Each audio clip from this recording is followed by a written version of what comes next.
வணக்கம். நான் உங்கள் வாசன் டிடிஎஃப்எல்ஆர். எப்படி இருக்கீங்க? நல்லா இருப்பீங்க நம்புகிறேன்.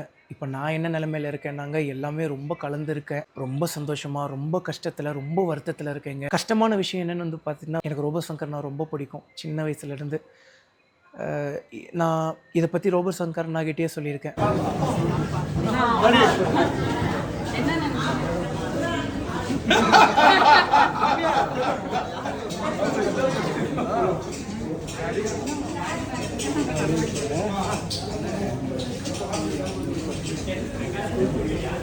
அண்ணன்கிட்ட வந்து பார்த்தீங்கன்னா, எடுத்த உடனே நான் போய் சொன்ன விஷயம், நான் ஸ்கூல் படிக்கும்போது அண்ணன் வந்து கலக்கப்போவது யாரில் பெர்ஃபார்ம் பண்ணிகிட்ருப்பார். பயங்கரமாக பெர்ஃபார்ம் பண்ணுவாருங்க. பயங்கரமாக பெர்ஃபார்ம் பண்ணுவார். எனக்கு ரொம்ப பிடிக்கும்.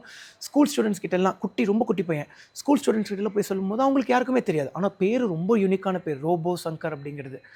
பேர் ரொம்ப யூனிக்கான பேர். ஆனால் யாருக்குமே தெரியாது. எனக்கு ஒரு மாதிரி வருத்தமாகவே இருந்துட்டு இருந்துச்சு. ஆனால் அண்ணனோட வளர்ச்சி, சரியான வளர்ச்சி.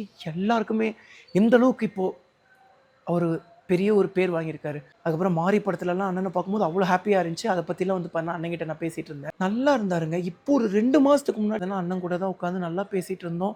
நல்லா பேசினார் ஸ்டேஜ்லலாம் ஏறி. ஆனால் டக்குன்னு இப்படி நடந்துருச்சு அப்படின்னு நினைக்கும் போது பயங்கர வருத்தமாக இருக்குது. நான் இப்போது கிளம்பி டக்குன்னு வர முடியாத ஒரு சூழ்நிலையில் மாட்டிக்கிட்டேன்.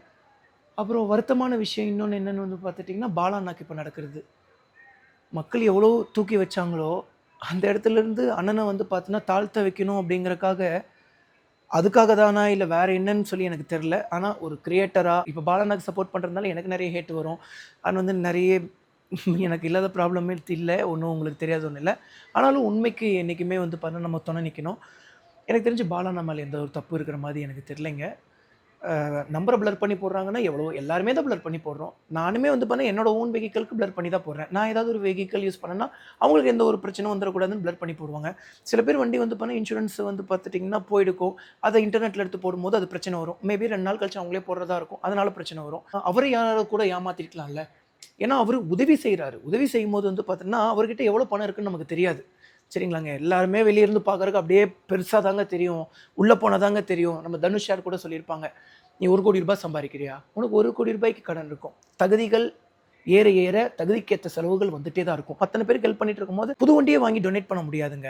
அதனால செகண்ட் ஹேண்டில் வந்து பண்ண ரேட்டு கம்மியாக அவங்க ட்ரை பண்ணும்போது அவங்களுக்கு தெரியாமல் ஏமாற்றி கூட இருக்கலாம். என்ன உண்மை நமக்கு தெரியாது இல்லைங்க. நான் இன்னும் அந்த ஃபுல் வீடியோலாம் பார்க்கலைங்க. ஒரு 30 மினிட்ஸ் வீடியோ சம்திங் தான் பார்த்தேன். உதவி செய்கிறவங்கெல்லாம் இந்த கைக்கூலி அங்கே இருக்கிறவங்களுக்காக வேலை செய்கிறாங்க அப்படின்னா, அப்போ யாருமே நீ உதவி செய்யவே பயப்படுவாங்களே.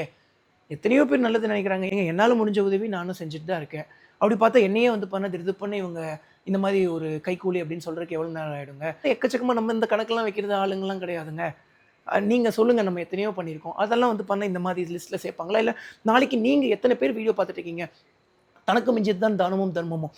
உங்களால் வந்து பார்த்தீங்கன்னா ₹5,000 தர முடியும், ₹50,000 தர முடியும்லாம் இல்லை. உங்களால் முடிஞ்ச ₹5 கொடுத்தாலும் அது உதவி தான். அப்போ திடீர்னு வீடியோ பார்க்குற உங்களை கூட வந்து பண்ண நாளைக்கு இந்த மாதிரியான வார்த்தைகள் சொல்லுவாங்கல்ல. டக்குன்னு ஒருத்தர் மேலே வந்து பார்த்தீங்கன்னா அவ்வளோ நெகட்டிவிட்டி கமெண்ட் வந்து பண்ணால் பாலா மேலே பார்க்கும்போது ரொம்ப வருத்தமாக இருந்துச்சு சீரியஸாகவே.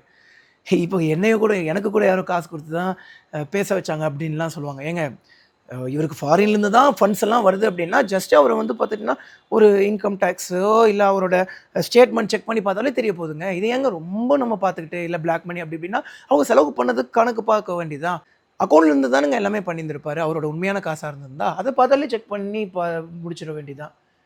ஸோ எனக்கு ஆனால் சீரியஸாகவே வருத்தம். நான் என்ன பேசுகிறதுனே தெரில. ஏன்னா நானே ஒரு கன்ஃபியூஸ்டான ஸ்டேஜில் தான் இருக்கேன். ஏன்னா இது எல்லாமே சேர்ந்து நடக்கும்போதுங்க ஒரு மனுஷன் என்ன சிரிக்கிறதா, வருத்தப்படுறதா, சோகமாக இருக்கிறதா, இல்லை அழுகிறதானே தெரில. என்ன ஒரு நியூஸ் யாரை பற்றி எந்த ஒரு நெகட்டிவிட்டி வந்தாலும் நல்லா ஆராய்ஞ்சு அவங்கள தப்பாக முடிவு பண்ணுங்க. டக்குன்னு யாரையும் முடிவு பண்ண வேணாம். ஏன்னா என்னையும் நல்லா தூக்கி வச்சு எல்லோரும் கொண்டாடிட்டு இருந்தாங்க. அந்த டைமில் எனக்கு அவ்வளோ ஒரு நெகட்டிவிட்டி ஸ்ப்ரெட் பண்ணி என்னை ஒரு நெகட்டிவ் பர்சன் மாதிரி ஆக்கிட்டாங்க. ஆனால் எனக்கு தெரியும், என் பசங்களுக்கு தெரியும் நம்ம அப்படி கிடையாதுன்னு சொல்லி. ஸோ துற்றுவோர் துற்றட்டும், போற்றுவோர் போற்றட்டும். எல்லாருக்கும் நல்லவங்க அப்படிங்கிறது ஒரு நாள் கண்டிப்பாக வெளிச்சத்துக்கு வந்துருங்க. ஓகேங்க. Love you so much.